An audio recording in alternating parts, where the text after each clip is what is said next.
बिस्मिल्लाहिर्रहमानिर्रहीम। अस्सलामु अलैकुम वरहमतुल्लाहि वबरकातुहू। प्यारे भाइयों और बहनों, आज हम एक निहायत हैरत अंगेज और ईमान को ताज़ा करने वाले मौजू पर बात करेंगे। ये मौजू है आसमान का वापसी देने वाला होना, यानी आसमान किस तरह बारिश को लौटाता है और जमीन की जिंदगी को कायम रखता है। अल्लाह ताला कुरान करीम में सूरह तारिक आयत नंबर 11 में इरशाद फरमाता है, कसम है उस आसमान की जो बार बार लौटाने वाला है।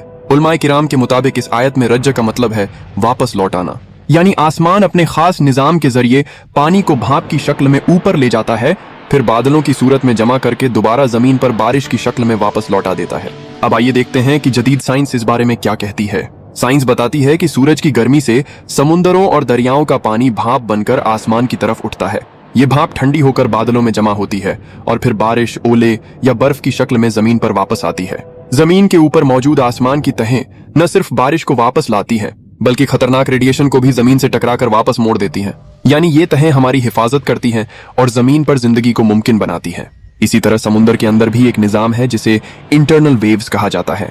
ये लहरें ऊपर की तरफ से नीचे लौटती हैं और तवानाई व हरकत का तबादला करती हैं, बिल्कुल उसी तरह जैसे आसमान बारिश को जमीन पर वापस लौटाता है।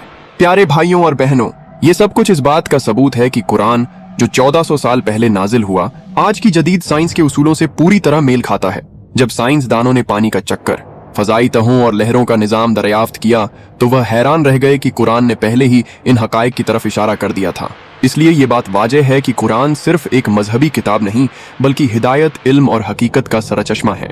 आसमान का वापसी देने वाला होना अल्लाह ताला की कुदरत की एक अजीम निशानी है। प्यारे भाइयों और बहनों, हमें चाहिए कि हम कुरान को सिर्फ तिलावत ही न करें, बल्कि इस पर गौर व फिक्र भी करें, ताकि हमारा ईमान और मजबूत हो। अल्लाह ताला हम सबको कुरान की रोशनी में जीने की तौफीक अता फरमाए। आमीन।